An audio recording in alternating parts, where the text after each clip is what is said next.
Hello and welcome to this week's episode of Cowboys Takeover. I'm your host, Jason Kent. Man, I don't want to say it hurts any less, 5 days out now from the loss. But it's definitely it's been a tough pill to swallow.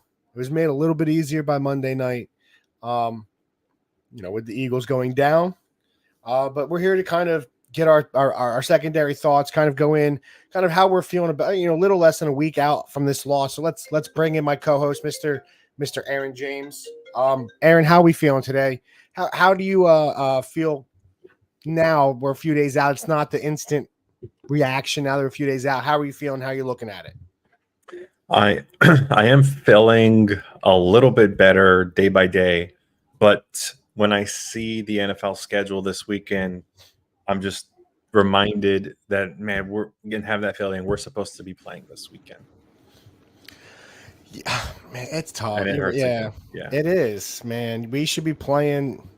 Detroit should be coming to us. that's right. Detroit should be coming to us, and you know they took care of business one by 1 point there in their home game against the Rams, and now get to host. I think which will be a really nice, easy matchup for them um, in the Bucks, and I gotta say, they're I'm cruising. really, I'm really happy that Detroit. It's nice to see them. Yeah, It's been so long. They've, I remember a few years back, when Romo was still there. That loss that, there's controversy, but they, and just the talent they've had. So it's nice to see them kids. It's nice to see them finally get on the board when it's, so it really seems like they're up and coming. So it is great to see that.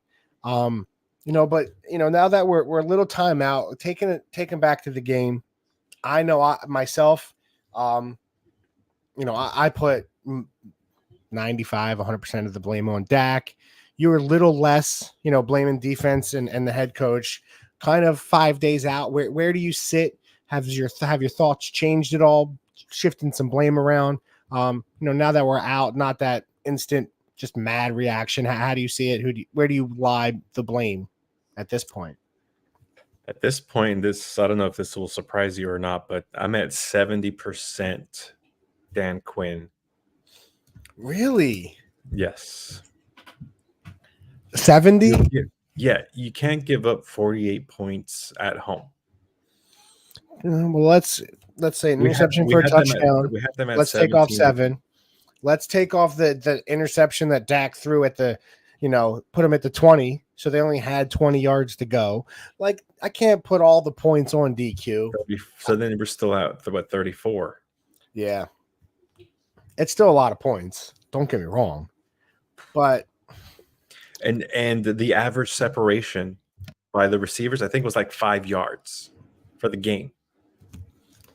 I heard that statistic, and that doesn't blow you away, based on what you saw. Yeah, so when I hear that, though, I think the way the game played out, it's with. No. Go ahead. I'll let you finish. Also, I guess lastly, it was mentioned on a ESPN broadcast that 48, I believe, of the 54 snaps, we had 6 DBs on the field. So we were playing very light. That's wild. Where that game was. When they were running the ball. And we've been playing man coverage all season long, and a majority of this game was a zone defense. So I get you're trying to mix things up to a certain degree and catch them off guard, but man, Jordan Love had no problems. So the other thing, when you say 6 DBs too, when I look at it, I'm thinking you probably have 3 safeties though. You're probably not doing 4 DBs, 2 safeties. You probably have 3 safeties out there with one in the box. So that I'm not going to sit there and be bad, because you just don't have the linebackers to run any type of 3-4 scheme, 4-3 scheme. Like, really, you just don't have enough linebackers out there. So, that's when you hear the 6 DB stat, I'm not as blown away. I've definitely lessened my percentage on Dak. And to me, I have upped it on Dan Quinn. I have. So to me, I'm 75% Dak still. Okay. 25% DQ. Because when I look at the game, my issue is yes, drive number 1, your defense comes out and gives up points. They allowed him to go down and really just kicked him in the mouth. But as a quarterback, that is, when he got his contract, I believe it was one of the highest in the league. It might have been the highest. You're already saying that you want another contract. You want to get paid more in the talks for MVP, in the talks as you turn that corner as a leader. You cannot come out after Green Bay and Jordan Love just drove down the field and do what you did. That's issue number 1, because he was looking bad. He had a chance to extend that drive. He couldn't do it because he missed through to CeeDee Lamb. Then your defense comes out and makes a stop. And what does Dak do right away? Interception, puts your defense on the 19-yard line. So I can't be as upset there. Okay. So, yeah, okay, Dak came out, got an interception. Really hasn't looked good. Let's go make a statement here. We're down 2 scores. Let's go do something here. What does Dak do? He gets them down to the 35, and then we lose yards and can't even kick a field goal. So now we punt the ball. And okay, your defense should be playing well here, but your defense up. Next drive, what does your quarterback do? Interception for a touchdown. And that's in the first quarter. So your quarterback has more yards against, throwing interceptions than he does is passing the ball. And then, yes, he scored right before half, but he also threw an interception to DeAndre Campbell that he just dropped. So if we look at that first half, he put that team in such a bad position offensively. And then even coming out of the half, he only got 3 points. That should have been a touchdown. Now, where I lessen is I do look at that second half. That defense was atrocious, the second half. I get it. Like, to me, if it's a closer game, though, I think it's different. The way you call defense down 25 is going to be much different than the way you call defense down 3. So while I do think Dan Quinn and that defense deserve a portion of the blame for the second half, I think the way you have to play and the way you have to cheat, and like you said, your 5 yards of separation, you have to focus on the run. I would venture to say more times than not, they had 3 safeties on the field. You have to play the run. You're going to give up passes at that point if they want it. And that's why I still put it on Dak, because you were the MVP candidate from a lot of this season. You said you turned the corner, and this game was proving it. And the first half, you crapped the bed and put the whole team in a bad position that we couldn't get out of. And you didn't really do anything until the fourth quarter. Like, let's be like, though all the stats he had are very hollow stats. The dude through like the first 2.5, 3 quarters had like 120 passing yards. Well, I think you can put some blame on, Coach McCarthy for at least the first 2 drives, because you have to help your quarterback out regardless. You got to get him in a rhythm. And I just feel like the play designs initially didn't help Dak. Now, Dak did miss Cooks and he missed CD on a deep shot. And there were miscues. There were miscues on both. I'm putting more, I don't know if you're. I mean, let's just call it 50-50. It was, between Dak and CD. They weren't on the same page. I think your Dak love's oozing a little too much here. I think you have too much love for Dak. Those passes, none of those, they were all the interception. Yes, I think it was pass interference, but I think it was a bad pass. And the pass to CD, it was out of reach. Like, come on, like we got to call him when he's bad. And I think as much as I loved him this season, to me, those are unacceptable when you're an MVP candidate. You have to make better plays. I can't put it on the head coach, because everything I saw was my quarterback making terrible passes and bad decisions. I can't. That to me, it has to lie on the player sometime. And to me, that game is mostly Dak. But I'm sorry. And there's some talk around that, right? That to a certain degree, the players have to go out there and execute on what the coaches have for them. But they just looked unprepared. They looked unprepared. So to me, the coaches should have done a better job. I'm not obviously, Dak, he dropped back 60 times in that game. They became one dimensional, basically You're starting in down that fourth 20. drive. You're Yeah. down 20 though. Like Well, even going into that pick six drive, they were already becoming one dimensional, starting to play catch up and panic a little bit. He forced that throw. He had Gallup on the left hand side, which, by the way, that one, Gallup yeah. Gallup looked better than CD. Yeah, I just don't. They something felt off with them, and that interception too. Like when I watched that play, like that was linebacking 101. Eyes on the quarterback. It looked like a nice little cover too. And he just ate right there in the slant. I think it was the safety that dropped down. No, it was I think it was a line. He was right there. No, it was the linebackers right. Yeah. Okay. But your quarterback has to play they became better. predictable. I mean, I told you they've did. been running those slant plays.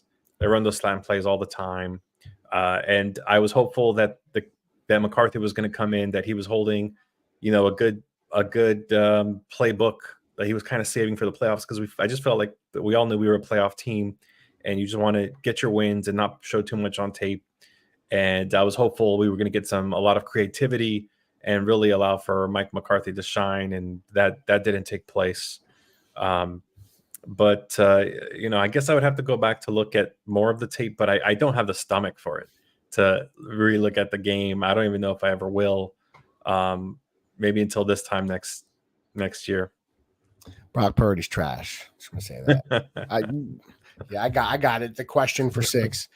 Yeah, it to me. Who I'm not putting him on this level. Who gets the majority, the shares of the blame every year? Indy didn't make it. At the end of the day, even with as bad as Peyton's defense was, it goes in the quarterback. And my quarterback put this team in a position in that game to not have a chance.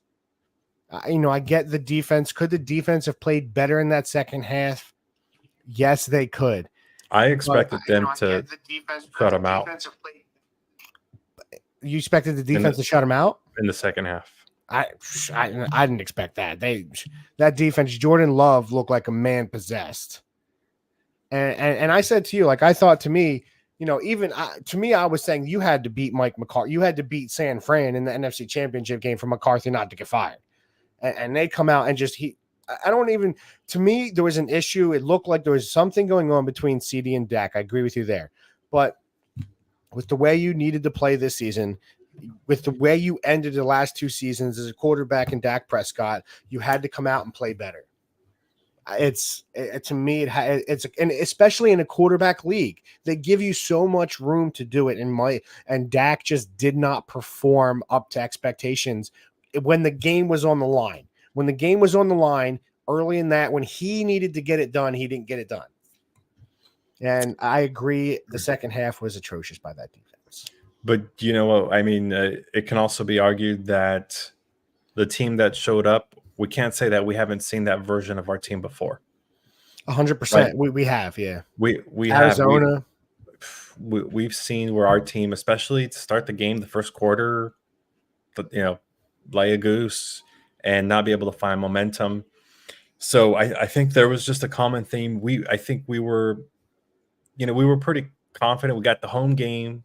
So, if we were going to have to go on the road, we're like, okay, we should be able to handle the Bucks. But again, if we're a wild card team, our second game is going to be tough. And now we're pumped. We got that home game. We've been undefeated for over 2 years. And dude, I had him going to the Super Bowl, basically.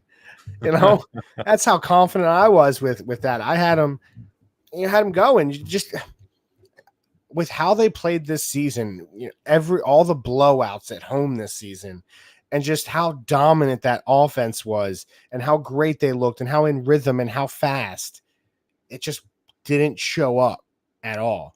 And that's where another thing, I mentioned earlier, where we thought, both of us had McCarthy, may have to at least just get to the NFC Championship game to keep his job. And McCarthy comes out, and you said it, how much you blame coaching for a team not being prepared, I think at this level, at this time of the season, the coaches could put the game plan together, but you need to get yourself up. You know, he just the way he ended this season after the last 2 years against San Fran, and with the coaching that some of the high guys that are out there that you thought maybe could come in, bring a defensive mind, or even a Belichick, Harbaugh, we discussed them. Vrabel's out there. There's a lot of quality coaches. How shocked do you think that he keeping his job, and why how? Yeah, so I guess let's start over the how he keeps his job first. I wrote down some bullet points here, and I'll go over these, and you tell me what is the most likelihood of the reason why he kept his job out of these points. Okay. Dak improved. Second point, he didn't lose the locker room. And third point, Jones is somehow sold, and how he's been helping with their process and player development, as well as their draft and whatever input he's had there in their personnel. I actually like my idea that he's getting soft at his old age better.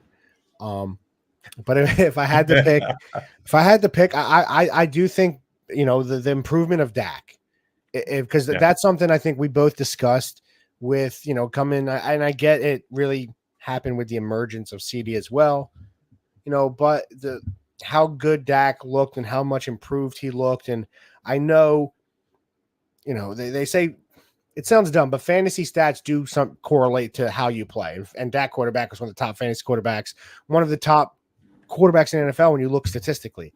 So I think he looks at that and sees that improvement and thinks, okay, now we have another year. CD finally emerged, and that didn't start until like week 6, week 7.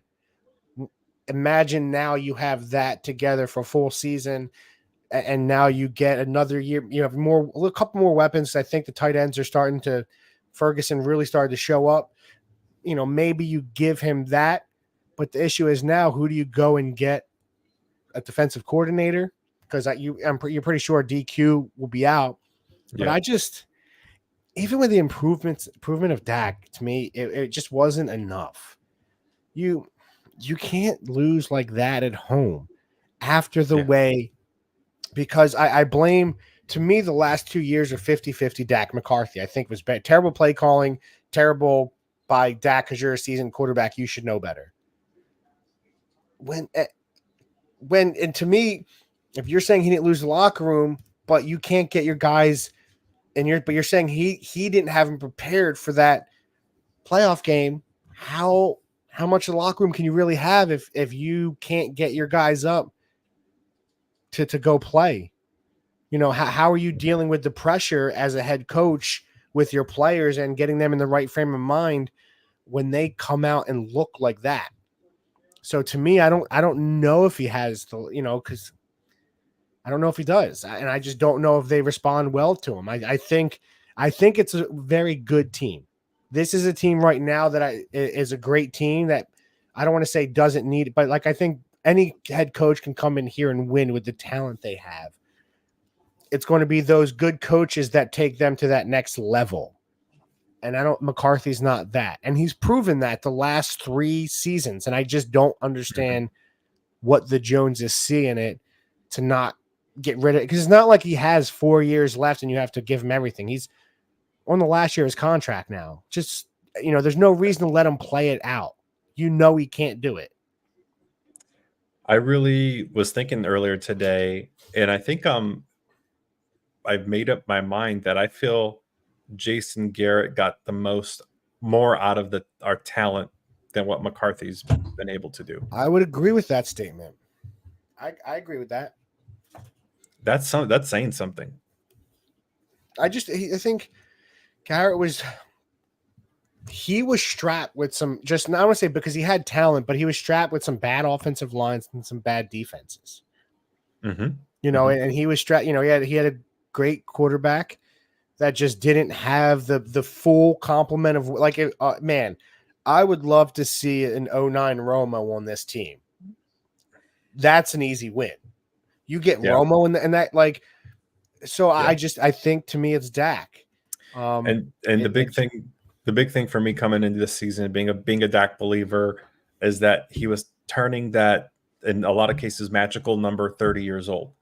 I mean, like, man, look what Drew Brees did when he turned 30 and into his 30s, and Peyton Manning, and look how much more productive and efficient they were. And you would imagine the jitters start to leave you, right, when you start to have that maturity. yeah, But he was still haunted by them, and the stage to a certain degree, yes. it's too big. Jerry Jones did say publicly when he was kind of boasting about McCarthy's track record that he has a great regular season record. I think it's like 42-25 or 20 or something along those lines.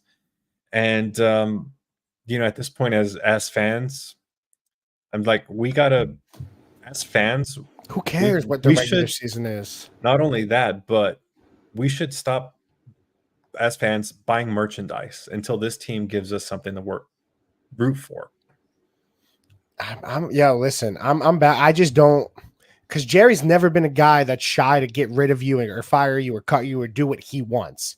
So that's where it's shocking. He let Jimmy Johnson, as I get the different drama. Yeah. You get rid of a Super Bowl winning head coach. You're not going to get rid of a guy that's really not had the team prepared the last 3 playoffs. I just don't understand it, and it makes no sense. I think looking back, when you have that much success in a short amount of time, even 4 or 5 years, where they won 3 in 5 years, I think it was. You kind of take that for granted, like, oh, this ain't that hard, right? Like I could do this again, or I see what you've done, and I don't see any rocket scientist type of calculations being done. I could bring someone in and make this happen. And look where we are now. His in ego got ahead of him. And I do have a couple miscues or cons with keeping McCarthy and his track record. You tell me which of these kind of stands out the most. Winning record versus winning teams below 500. Red zone performance issues this year. For the first time, I think maybe ever, Brandon Cooks under 1,000 receiving yards.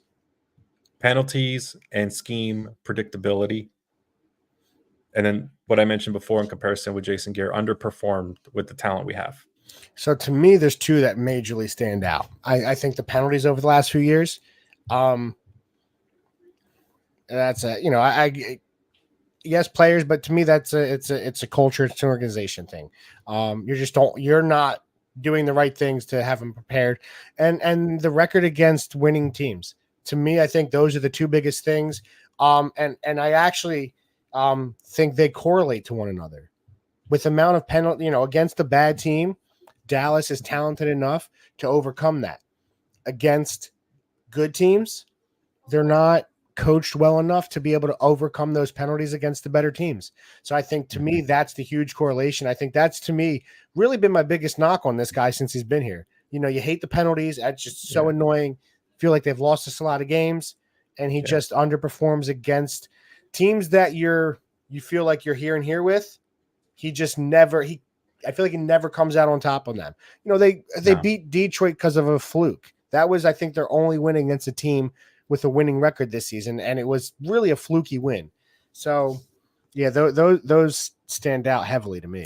That would have been a situational collapse, right? Because he doesn't run the ball to force them to use all their timeouts, and they have extra time. And but then again, CeeDee Lamb fumbles into the end zone. I think it could have gone a couple ways. And I would have had confidence in a rematch. Agreed. Which again, we should be having this weekend. And I forgot to mention that when I ran the Madden simulation for this season, Madden had Green Bay in the NFC Championship. Really? Yeah, I kind of hope my buddy's a San Fran fan, so I told him a couple of them. Even the dude that buddy comment earlier, Zach talking about Brock Purdy being the best. He's not, but kind of, I don't know. At this point, I don't know if I want San Fran to make the Super Bowl and lose, or just get whooped by Green Bay. Getting whooped by Green Bay would be nice. I would like for them to make the Super Bowl and lose. That would be cool. Yeah, Uh, that'd be nice. Yeah. But diving, now, with McCarthy keeping his job, we have some dudes. Dallas has quite a few free agents this season. I think there's 16 in total, and there's quite a few names on there that you look at and you're thinking, man, I'd love to keep. Yeah. So when you looked over, when you looked over at the free agency list, if you had to say 3, 4, 5 guys, you're like, okay, we need to make these a priority to keep. Who are those guys, and kind of who would you rank one, and going down to however many you decided you thought should stay on the team. I think you're going to be surprised by my number one, and that is Tyrone Smith. I want him back. He's on my list. I don't know When if he's my number there, one. when he was in there, Good. he dominated. He looked great. He did. So that's number one. Number two, even though he's aging, I got Big Boy Hankins. Just too good of a run stuffer and up the middle. And big drop off when he's not there. Hard for me to see a sophomore, sophomore jump for Amazi Smith. Yeah. So Big Boy Hankins, and then I have Rico Dowdle. I want him Really, back. Rico made your list. I want him back. Okay, that's not a bad list. I'm shocked Rico made it. Tyron Smith, he made my list. So when I looked over, I thought there was 4 guys that I look at and I really want to keep. Because you look at guys like Pollard on his tag, just see the way he produced this year. I don't really care for him back. Rico, to me, I feel like you can get a Rico late in the draft. I don't mind Deuce. But when I looked at it, really, and this one is probably going to shock you because he's not really our guy, but I want to see Gilmore back. I'd love to see you move Bland into the slot and play Diggs. Now, it has to be like a 1-2 year deal, but I'd love to see him back. My number 2 is Biotish because he is up and he's somebody. I took him over Smith just because his age, he's younger. He's probably not the player Smith is, but he's definitely, Pro Bowl last year. He's a good player, still young. Tyron Smith was my 3rd because I do think they need to, and it's got to be another one of those team-friendly year-to-year deals at this point. It'd be tough to give him anything more than that. But like you said, when he was in there, he played very good, and he's still a quality left tackle in this league. And my last was Hankins. I just think you saw the difference in that run defense when Big Boy Hankins wasn't in there. You give Mozzie another year or 2 just to develop, because I think he's only 20, 21 years old, right? So he's still, I know you get 5 years out of those guys, but, you let him develop into a better player because they said he's good run stop, but his, he can't do anything else. He cannot rush the passer. So you got to let him develop. So those are the 4 guys. There's a few others that, you could probably get back on the cheap. But I would love to see Tyron back. I really would. Yeah, me too. And it's a team-friendly deal either way you look at it because the way they built it for this year is a lot of incentives. And when you do it that way, it's not that much bigger of a cap hit. I truly believe that these players in the locker room that know Dak want to play for Dak. So I do think Dak, and I do think McCarthy is considered a player's coach. So I think players, when they consider the culture and they consider who the leaders are, what the locker rooms like, I think those are all positives and helps us in the recruiting process and the retention process. So, one name neither of us mentioned, or 2 names, I should say, Jaron Kearse and Jordan Lewis. They were probably, if I was looking at it, Kearse's name I did have a check mark next to, but then cause I didn't want to go 5, 6. I'm like, let's, cause you're probably not going to resign 6 dudes. So I was like, but he was one of but then I saw Hankins. I'm like, yeah, I'd rather keep Hankins. But Kearse is a guy, but I feel like because he's more of a hybrid. You're not sure. He plays very well. I think he's always up. Last few years he's been up in the league or in the team in tackles. So I think he's a guy that could, they could resign. But to me, Jordan Lewis, I want Gilmore back. That's why I didn't go Lewis, because even if you don't, you still have Diggs and Bland. I don't know if Lewis is really a guy you necessarily need. But that's why I didn't have Lewis. But I did notice, he could be a guy they could get back as a third corner, team friendly deal, because you're a good team, so you may get players just wanting to try to play on your team to win. See, I think it sounds like you're not okay with a Diggs and Bland 1A and 1B cornerbacks carrying us. I would, but to me, I really like the way Gilmore played this year.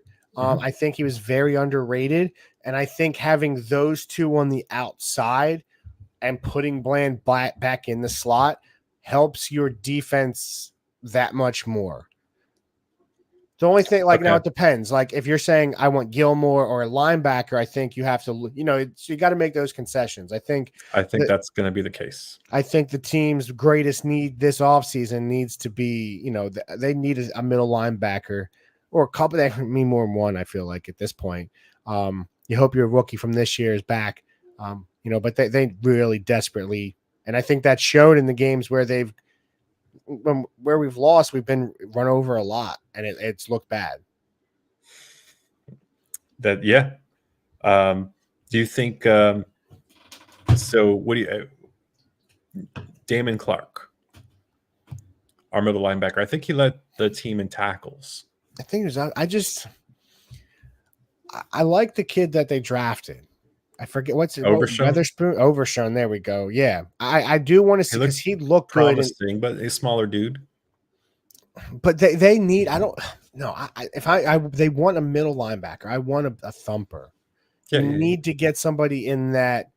The kid 54. What's Fred Warner. Fred Warner, the kid from Baltimore.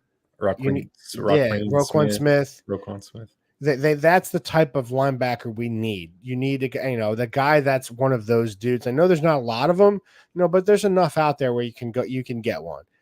So I think that linebacker position should be the focus of the offseason. Yeah. Well, I don't know what the free agency market looks like.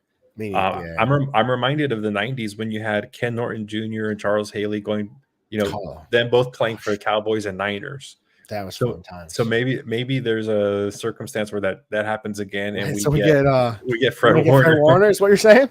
He's coming over to Dallas? Yeah, I'll take 54 at middle linebacker. Not gonna lie. I mean, if they need to make up on their first overall or first draft pick, because they gave up quite a bit to get Trey Lance. So maybe they'd be open to that after this season. Plus, they got to pay their quarterback. So probably not out of the realm of possibilities. But I feel like if Fred Warner was on here with us, he'd be like, "Oh man, I never want to play for the Cowboys." Like I would assume he would do the same thing. I smashed those guys. But looking, we're looking at, talking about Dallas's bad run game. They're getting run all over. A guy that they brought out this week, I heard, you saw what happened. If you're a football fan, he, thank the Tennessee Titan fans for playing there. And you've heard, he was a guy that we talked about during the, right around the trade deadline. Dallas maybe should go get, with the way Pollard's played, kind of looking at that last game where, like you said, Dallas had to throw the ball 60 times. They can't get a run game going. Look, if there's a, bunch of free agents out there, if you're looking at a couple big names, is Derrick Henry one that you think about? Okay, we saw what happened. We couldn't really have a run game. Now we can get hopefully somebody that's better than when you had Zeke, a bigger, faster, stronger guy. Would you be tempted to chase after him in the offseason? Very tempted. I don't know if he's gonna want over 10 or 12 million for the year. Probably so. The great thing about the Derrick Henry is You can leave a guy unblocked because he's going to blow up the first guy Yes. and truck stick him. So that you got that going for you. Got a supreme pass blocker. But if he's asking for 14, 15 million, to be honest, for a pass blocking RB and a goal line guy, red zone guy, I'd rather have Zeke back for 4 or 5 million. And he played for 6 million this year, this current year. So maybe he'd be a little bit on the cheap going into next year. But that changes a lot of things. Having Derrick Oh, Henry and his personality just it fits so does. well. My only issue is dude's been run the last few years. So just looking at the numbers, Yeah. 2019, he's 25, 303 carries, 1,500 yards. 2020, 378 carries for 2,000 yards. This one's wild because if you add this up, it's going to be ridiculous. In 8 games in 2021, he had 219 carries.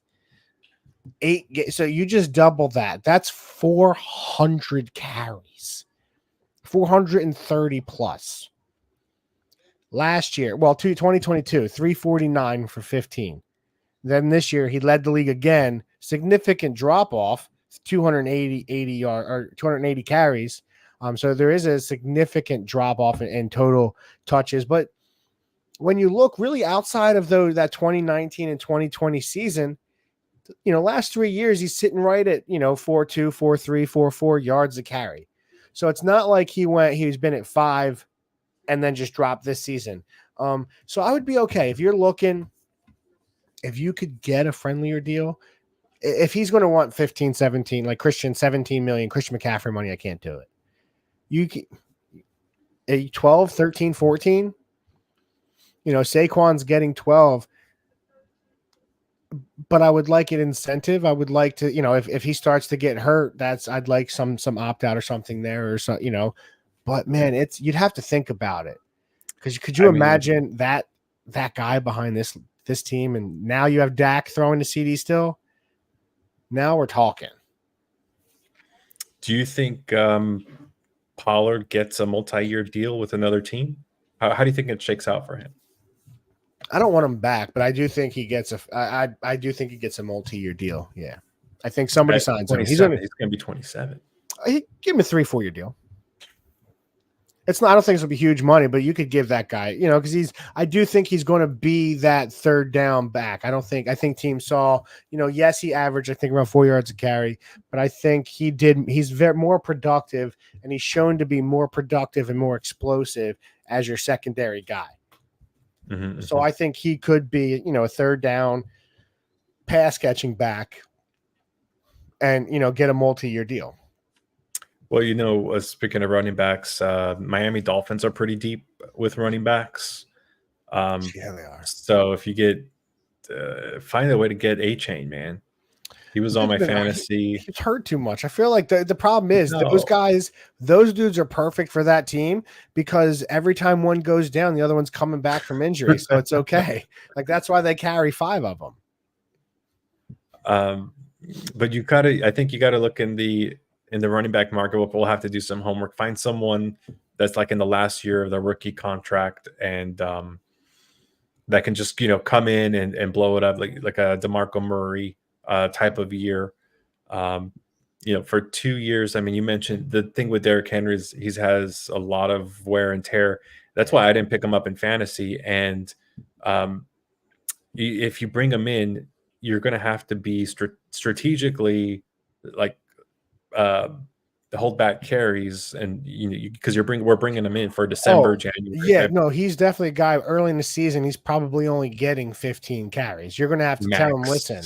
Max. Yeah, I want to save you December, January. We want to save. Yeah. I don't need you to carry the ball 300 times. I need 200 carries in the year, but I want to give you. You're going to eat come December, January. That's when you'll eat, bud. And because I think he's been quoted saying he wants to play for a Super Bowl contender. And if you look at the teams that are going to be in the conference championship games, they don't really have room to pay a running back anyway. No. San Francisco doesn't. I mean, Detroit, they have They their just guys. drafted. Yeah, they have their guys. Most of the team either have their guys or just can't afford it. Yeah. Yeah. I mean, so if we were going to sign a 2-year deal to either Derrick Henry or Saquon Barkley, who would you pick? Oh man, why did you put me on the spot with that one? I didn't think it'd be so tough. See, I really like Saquon. I'd have to go Saquon. Okay. Is that so? Who are you taking? I probably go Saquon too. He's got less. I think he's got the injury, but I think he's less carries he's got, and he's younger. So I think he would have more productive. All things being healthy, both guys staying healthy. I think Saquon's just a little more dynamic. But dude, how beautiful would it be to just see a Derrick Henry stiff arm like Josh Norman to just slay because he can't be called Darius. How nice would that be? Just a nice, beautiful. Derrick Henry is a man, but yes, I think Saquon just opens up so much more, with that offense. That'd be beautiful. I think so too, and he does a great job in the red zone. He's still got a lot of elusiveness, smart with the ball. You can use him all over the field. Still a really good pass blocker for his size. Yeah. So, but that'll be all coming up. We'll find out over the next few weeks. We just want to thank each and every one of you guys who checked us out today, came in, stopped by, gave us a like, listened to the podcast. This isn't the way we wanted the season to end, but we're here. It's tough, but Aaron and I will probably, take a next week or two off, kind of regroup. I'm sure we'll do another show before the Super Bowl. Just come back, kind of see where we're at, and then we'll dive into the off season. We'll keep everybody updated on the Twitter, on the Instagram, Facebook, most Facebook and Twitter because that's where you can keep people updated. But give us a like on each of those, Cowboys Takeover Podcast, and our YouTube page, Cowboys Takeover Podcast. You can catch all of our videos on YouTube and Facebook, and then our TikTok page. Go over and give that a like. But we just thank all of you for being here this season. It didn't turn out the way we wanted, but here we are. It's sad, right? I'm gonna bring Mr. Aaron back in just to give a nice old. Here we go. Give a nice old to the fans. Our first season, bro. This is number 1. I'm just excited. I can't believe this is the end of the season. End of season 1. Man, we thought we'd be talking about a whole lot of other activity. Unfortunately, I thought I'd be on here with a neck brace in a couple weeks, bud. After the surgery, it's tough. It's tough. But yeah, we thank all of you guys. We appreciate you all. Go give us a like on on the socials, all the medias, and the YouTube. Give us a subscribe. Appreciate you all. We'll keep everybody updated when the next episode's going to drop. Thank you all. Appreciate you. God bless. Enjoy your weekend. Hopefully you hit some nice bets this weekend on some good football. Have a good weekend.